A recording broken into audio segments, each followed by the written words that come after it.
Si Ate Lisa nagluto ng pansit sa kantin. Naghalo ka din, Ate Lisa? Naghalo siya. Mamimiss na naman siya ng mga taga-kantin ng Lorma. Tingnan yung breakfast namin, oh. Ayan, oh. Tapos yung pandesal ng Lorma, ito, oh. Pandesal ng Lorma, oh. Diba? Yung pinaka-paborito namin dito sa Lorma, yung saba. 10 pesos lang isang laki. Nilagyan ko ng giniling yung pandesal ng Lorma. Late ko na na-realize na yung pandesal ng Lorma pala. Very authentic, no? Sarap. Saan kaya na binili mo? Meron, andyan naman si ano, So soft. si Kuya Tisoy, yung pandesal. So soft. I like the aroma.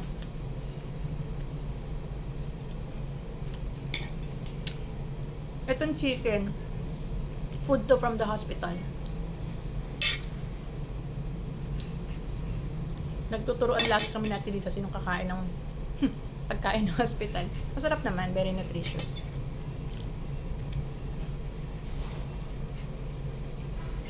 Alamansi. Bagong luto tong pansit eh. 6 a.m. bumaba na si Ate Lisa. Hindi pa sila open, Ate Lisa, no? Pabubukot lang.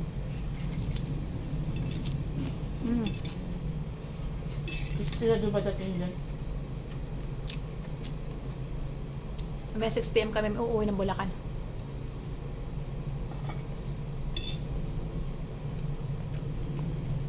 Nakalib ako ng 6 months muna ngayon. Pero I think hindi pa magaling ang buto ko after 6 months. Extend ko na lang.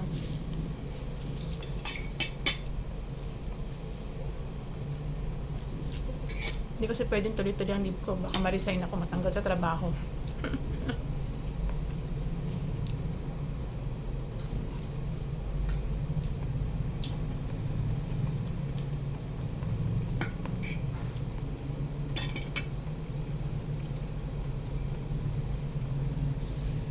Pag simento naman, ma'am, mabigat.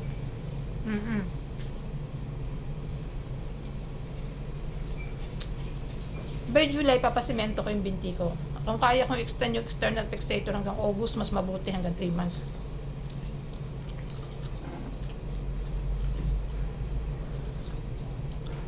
Kasi once sa sinimento na siya, less movement na sa binti. So, talagang liliit na talaga yung aking binti. Liliit, tsaka yung mga hita. Kaya kaya ko i-prolong external fixator para may konting movement. Puprolong natin. Basta walang infection dun sa pin site nung bakal.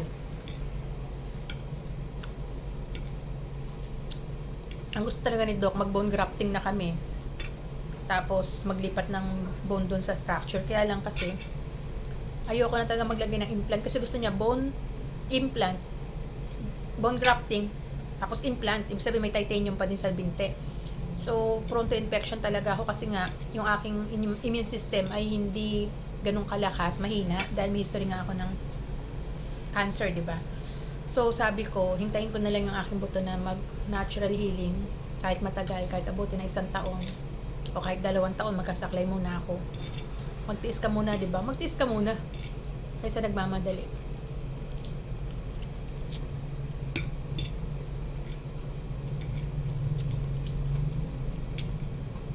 Kain po tayo.